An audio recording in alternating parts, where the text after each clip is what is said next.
Classificação indicativa. Livre para todos os públicos.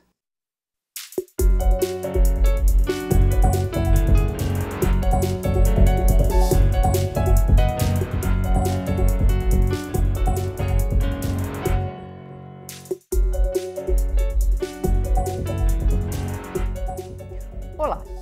O governo do presidente Temer não tem tido sossego, desde seu início há pouco mais de um ano. Depois de perder alguns de seus principais colaboradores, o próprio presidente agora é alvo de denúncias da Procuradoria-Geral da República. A crise política atinge o Congresso, que tem tido dificuldade em avançar com a pauta de votações. O Câmara Debate, da Rádio da TV Câmara, vai discutir saídas para a crise política com os deputados Jaime Martins, do PSD de Minas Gerais, e Carlos Marum, do PMDB do Mato Grosso do Sul. Deputado Carlos Marum, qual a saída que o senhor vê nesse momento, depois do presidente Temer ter sido denunciado pela PGR? A saída está na lei, a saída está na Constituição. A saída é essa denúncia que eu considero irresponsável, ser analisada no Congresso e aqui,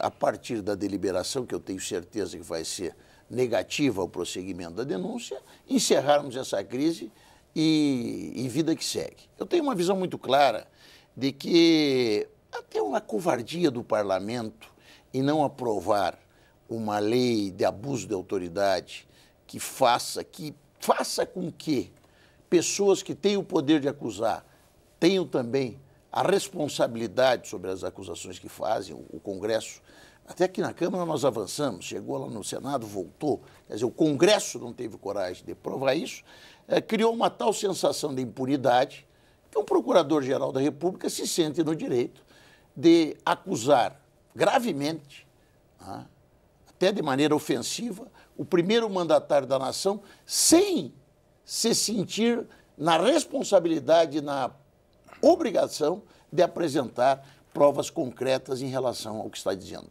A Folha de São Paulo já admite que não existem provas na denúncia. O Estadão, em editorial, já pede o arquivamento lá no STF dessa denúncia por absoluta inépcia. E assim mesmo, o Brasil encontra-se paralisado em função dessa crise forjada, que eu entendo que teve exatamente esse objetivo, paralisar o Brasil no momento em que fazíamos o país voltar a crescer. Deputado Jaime Martins. Eu também acho que a saída está na lei. Acho que a saída está no regramento jurídico, nas normas que nós temos hoje. Eu quero deixar bem claro aqui que eu não faço parte daquele grupo que quer o volta Dilma, que quer fazer comparações entre PT, PMDB, governos passados, para disputar quem roubou mais ou quem roubou menos. Eu quero um governo ético, eu quero um Brasil ético. Faço parte de um grupo de parlamentares que hoje ainda é minoria no Congresso, mas que quer votar com as evidências, não é? Eu, ao contrário do deputado Marum, acho que as evidências que foram apresentadas pelo procurador são factuais, né? Mala de dinheiro, existem aí perícias da Polícia Federal, gravações muito graves, não é? Que precisam de ser avaliadas pelo Supremo, como tem sido, e pelo Parlamento. Acho que nós vamos achar a maneira correta. Temos um impeachment relativamente recente, que servirá como pano de fundo para essa nossa tarefa aqui, e vamos trazer esses fatos, vamos levar a votos. Acho hoje que o presidente ainda tem acima de 172 votos aqui na casa para assegurar esse processo. Mas acho que o tempo trabalha contra ele, até porque não se sabe como estará daqui a 30 dias. A verdade é que a situação piora a cada semana. São novas denúncias. Essa delação ela vem sendo feita a conta-gotas, né? E a cada semana surgem fatos novos. Não sei, o presidente Dilma também, no momento em que foi proposto o seu impeachment, ela tinha maioria aqui. E a maioria foi se dissolvendo, né? Não creio que o presidente, o atual governo, tenha maioria para aprovar emendas constitucionais, para aprovar, talvez, aí algumas medidas provisórias, mas ainda assim contando com o número de votos, que não são votos especificamente pró-governo, mas são votos pró-Brasil. São parlamentares que estão aqui votando de acordo com o interesse da nação. Então, acho também, como deputado Marum, que a saída está na lei, no regramento, na Constituição, dos nossos regimentos aqui da Câmara e do Supremo, e isso vai levar ainda algumas semanas até chegar ao plenário da Casa. E, nesse momento, nós vamos ver se o conjunto de parlamentares, na sua maioria de 2/3, consegue os votos necessários para dar seguimento. Agora, existem diferenças fundamentais, né? Uma delas é que a presidente Dilma tinha na presidência da Câmara um parlamentar naquela época determinado a caçá-la, né? Que levou o regimento no limite para que pudesse alcançar o seu objetivo. Era o inimigo declarado, né?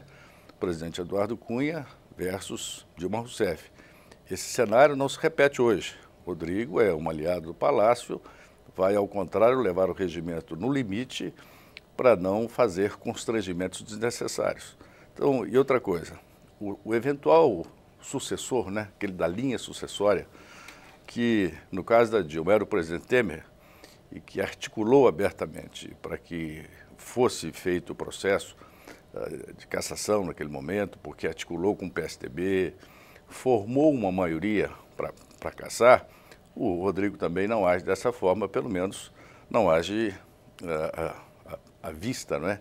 Dessa forma, e creio que ele não está ansioso para sentar à cadeira de presidente.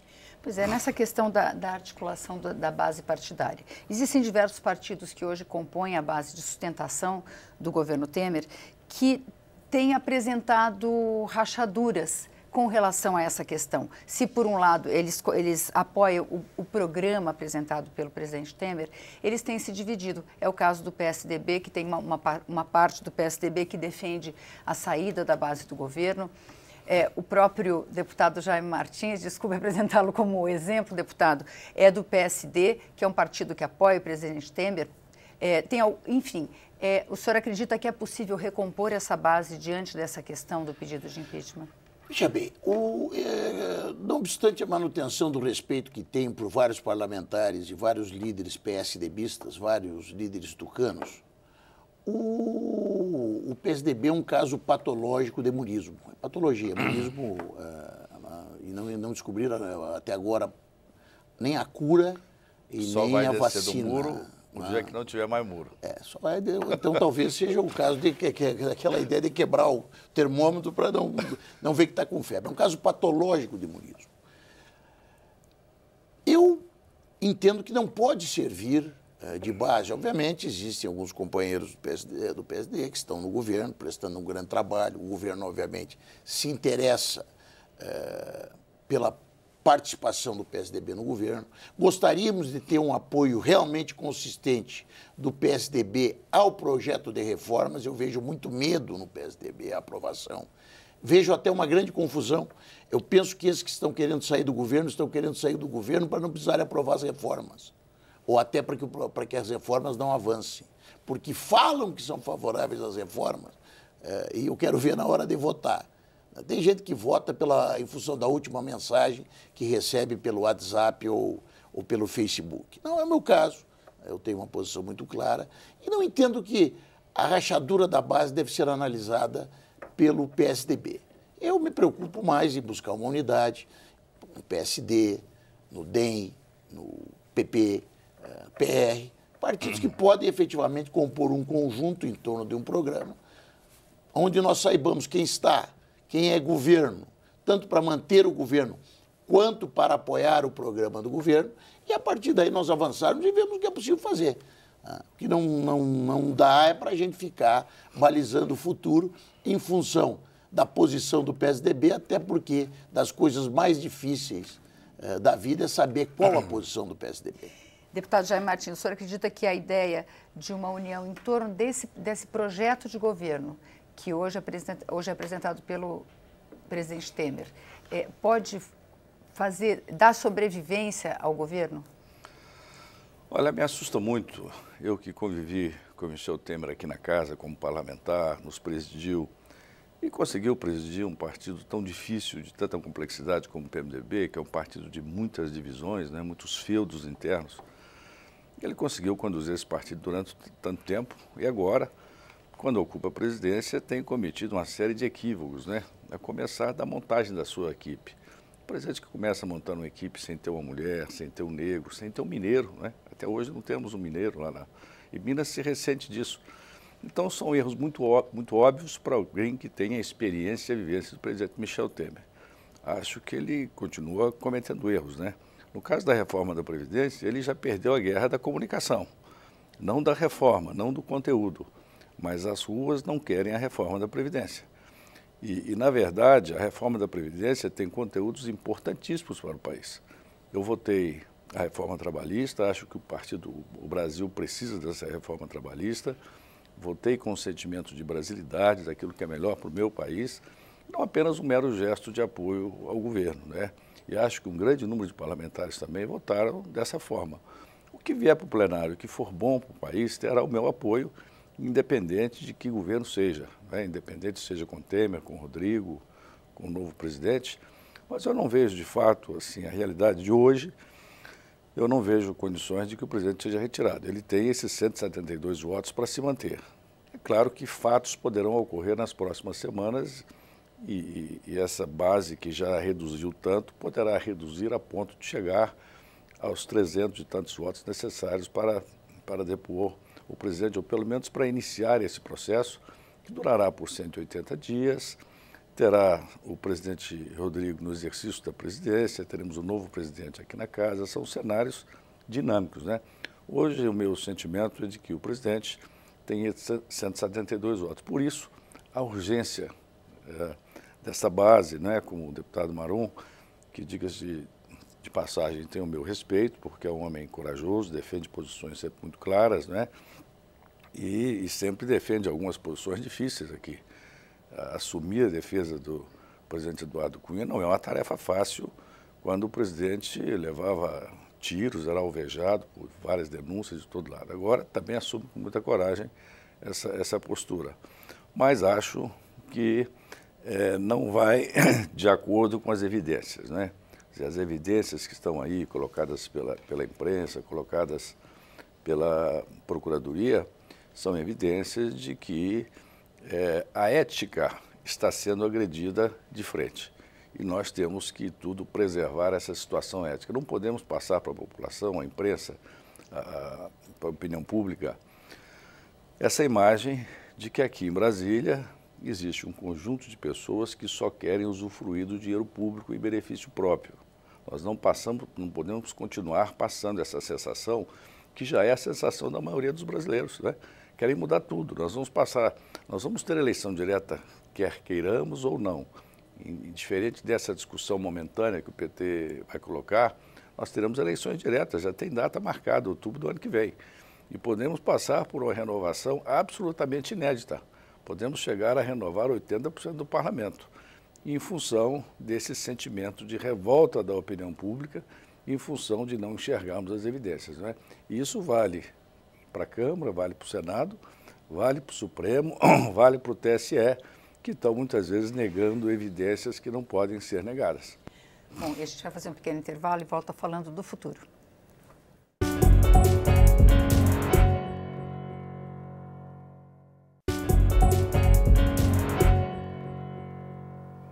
O Câmara Debate está de volta. Hoje nós estamos discutindo a crise política com os deputados Carlos Marum, do Mato Grosso do Sul, e Jaime Martins, do PSD de Minas Gerais. Deputado Carlos Marum, o Brasil inteiro sabe o quanto o senhor é firme nas suas posições, mas eu gostaria que o senhor fizesse uma projeção, imaginando um cenário das três alternativas possíveis. O ex-presidente Fernando Henrique Cardoso pediu um gesto de generosidade do presidente Temer, que ele renunciasse ao cargo. Existe a possibilidade do Congresso permitir a saída dele, permitir que ele seja processado. Qual a saída possível? O senhor acredita que deveria se seguir, nesse caso, o que prevê hoje a Constituição, uma eleição indireta pela Câmara dos Deputados? Aqui tramita uma PEC que prevê uma eleição direta. Qual o senhor acha que seria um cenário melhor para o Brasil? Eu vou lhe colocar, eu preciso fazer só duas preliminares, né? Primeiro, o deputado até gentilmente lembrou a defesa que fiz aqui do Eduardo Cunha. O Brasil inteiro. E se nós lembrarmos do início do programa, o deputado mesmo admitiu que o Eduardo Cunha foi peça fundamental e imprescindível no impeachment da presidente Dilma. Na verdade, eu não sou um corajoso, eu sou uma pessoa que tem o rumo, tem o foco. Aí, quando eu cheguei aqui, eu fiz um entendimento, estabeleci um entendimento, que deveria sair a Dilma, deveria assumir o Temer, e o Temer deveria fazer um governo reformador, que fizéssemos no governo Temer as reformas que o Brasil necessita para que em 2018 o presidente que vier assumir pudesse fazer o país realmente avançar. Todas as minhas atitudes são nesse sentido aqui. Não tem uma atitude que eu tenha tomado da casa que não esteja dentro desta tríade, inclusive a defesa do presidente para que, em 17 de abril, ele, talvez chegando ao limite do regimento, como bem colocou o eminente colega, pudesse promover a saída daquela tropa do poder. Segundo lugar, eu fiz aqui uma manifestação desairosa em relação ao PSDB. Daí pensei, mas como é que eu falo do PSDB sem falar do meu PMDB? E o meu PMDB também vive crises de identidade intensas. O fato de nós termos como líder do partido no Senado, o senador Renan Calheiros, é uma coisa que nos envergonha, até nos enoja. Nós entendemos que os senadores da República, que fazem parte da bancada do PSDB, não têm a altivez necessária para afastá-lo dessa liderança, para que ele vire um senador normal, para que possa, inclusive, ser expulso do partido a partir, obviamente, até porque sei que esse é o entendimento da grande maioria dos militantes PMDBistas pelo Brasil afora. Então, falei do PSDB, mas não esqueça de falar do meu PMDB, que também tem muitos problemas e também precisa de uma grande depuração. Vamos agora ao futuro. Eu entendo que nenhuma dessas coisas vão acontecer, eu não acredito no afastamento do presidente. E não acreditando, eu penso que nós temos que fazer o seguinte: chegou a denúncia, o mais rapidamente fazer, porque ela chega ao plenário, e aí verificarmos se no plenário a oposição vai ter condição de botar os 342 votos, a oposição em membros da situação, digamos, de partidos da situação, se vão ter os 342 votos necessários para o afastamento do presidente. O próprio deputado admite que hoje essa hipótese é praticamente nula. De fato, não tem o número de votos hoje para destituir. Certo? Então, só colocar. Então, curiosamente, nós temos que começar. Nós temos que, feito isso, temos que encerrar a crise. Nós não podemos aceitar esse pusilânime fatiamento que propõe o procurador Janot.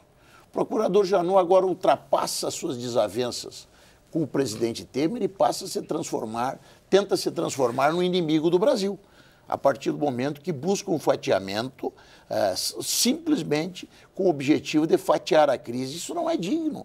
Isso não é digno de que ocupa a posição que o doutor Janot ocupa. Nós precisamos, nesse momento, que o doutor Janot faça uma reflexão, faça uma autocrítica das suas atitudes. Nós vemos que a votação da lista dos procuradores já demonstra que ele não possui mais uma maioria consistente nem entre os procuradores. Você veja que o resultado, mesmo que o seu preferido tenha ficado em primeiro lugar, você veja que por uma margem de votos mínima.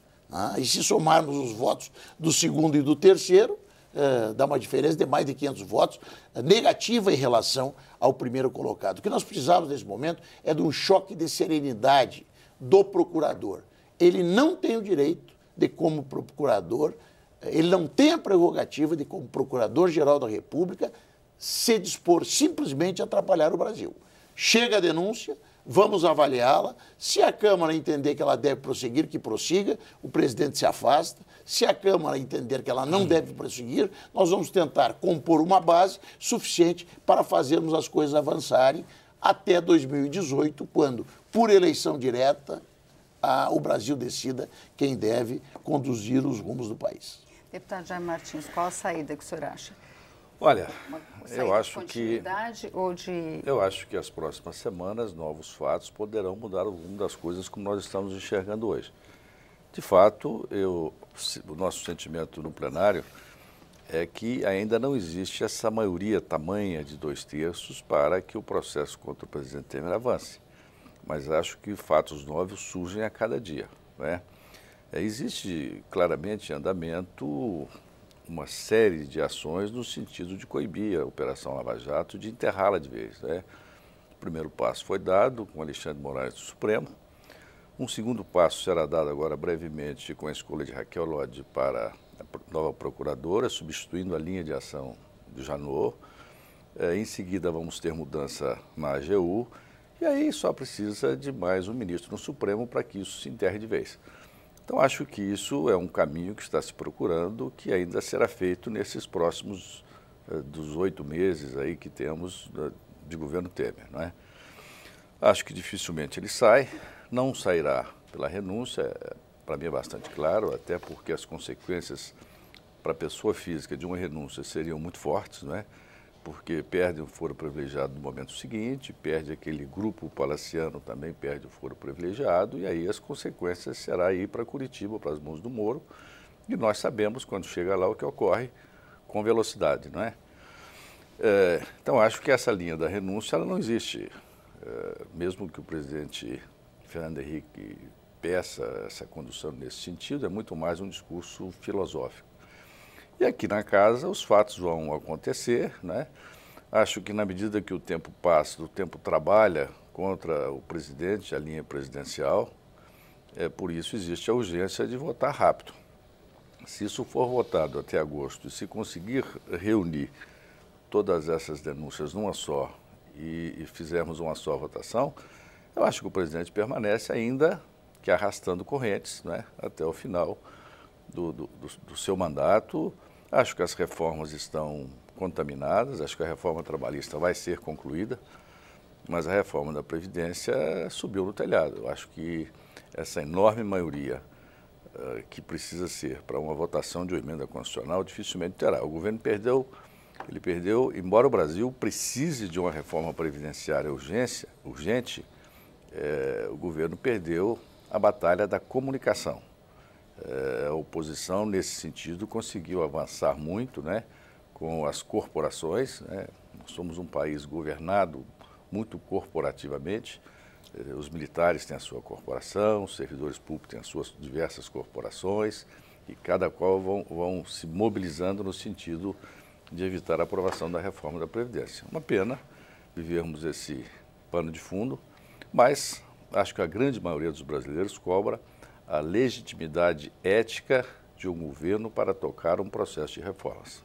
Então é isso que eu gostaria de saber dos senhores. O Congresso tem sido bastante questionado com relação à sua legitimidade. Os senhores se referiram às eleições de 2018. O que os senhores esperam? A gente está no fim do programa, mas o que os senhores esperam para o Congresso hoje e de renovação para 2018, deputado Carlos Marum? O Congresso não pode ter medo. O Ulisses Guimarães que diz que a coragem tem a primeira qualidade ou até um requisito do político. Nós temos que avançar. Nós temos que avançar na CPI da JBS e descobrir o que tem, se tem, por trás desse escandaloso acordo de colaboração premiadíssima que foi celebrado. Nesse ponto, conta com o meu apoio integral. Acho que precisamos investigar esses acordos todos. É que já tem gente dizendo que a CPI da JBS é contra a Lava Jato. Aqui você discordar de qualquer posição de um juiz é ser contra a Lava Jato. A Lava Jato é um poder supremo. A Lava Jato tem que provar as coisas que diz. Nós vimos esses dias, vimos há pouco, o constrangimento que é o Vacari ter chegado ao Tribunal de Recursos de Porto Alegre, que é um TRF4, que é um tribunal duro, chegar lá com 15 anos de condenação e ser absolvido. Uma condenação do juiz Moro de 15 anos e resultou na absolvição. Por quê? Porque não existiam mais provas além da delação de outros. Quer dizer, o Ministério Público, com todo o respeito, está começando a ficar paquidérmico. Se acostumou a ouvir delações, não busca as provas e daí nós, que eu que acredito no Estado de Direito, acredito que, sei que delação não é prova, tenho que entender que isso é bom, porque senão alguém vai dizer que eu sou contra a Lava Jato. Eu falo com muita tranquilidade, não estou em nenhuma dessas listas, tenho uma vida aberta, fiz 80 mil casas como deputado, como secretário de habitação e pago a prestação da minha todo mês na Caixa, por isso eu me sinto em plenas condições de dizer, ninguém, como bem colocou ontem o procurador Janot, ninguém está acima da lei, nem promotores, juízes que tomam atitudes tão controversas como essa. Como é que o Congresso resolve essa questão? Eu acho que o Congresso, naturalmente, foi eleito, tem legitimidade para tocar as reformas e para trocar todos os assuntos que são legalmente de nossa atribuição, né? O que eu acho é que nós estamos vivendo, nesse momento, um pano de fundo de um questionamento ético. Com tantas denúncias, tantos parlamentares envolvidos em tantas listas, pessoas do executivo, ministros, e essa é uma discussão que não se pode varrer para debaixo do tapete. Ou nós vamos enfrentá-la aqui agora, ou o eleitor vai dar a resposta nas urnas em outubro do ano que vem. E vai ser feito uma renovação enorme, com grandes possibilidades de chegarmos à presidência da República e aqui no Congresso com muitos chamados outsiders, pessoas que são de fora, que não pertencem à categoria política, que não passaram por mandatos e com risco até de piorar as coisas, né? Dependendo do outsider, da promessa. Lembramos aí do que foi o Collor, né, na troca do Sarney, que veio com a expectativa de caçar todos os marajás e deu no que deu. Então, a sociedade vai ter que fazer uma reflexão profunda para poder fazer as boas escolhas em outubro do ano que vem, para que o Brasil possa tomar o rumo da decência, da ética, da moralidade e termos um país melhor, que essa é a nossa obrigação, nós que estamos aqui em Brasília. Muito obrigada, deputados. O Câmara Debate termina aqui. Você pode rever ou compartilhar este ou outros programas na nossa página, câmara.leg.br/Câmara Debate. Você também nos vê no YouTube. Obrigada pela audiência e até a próxima.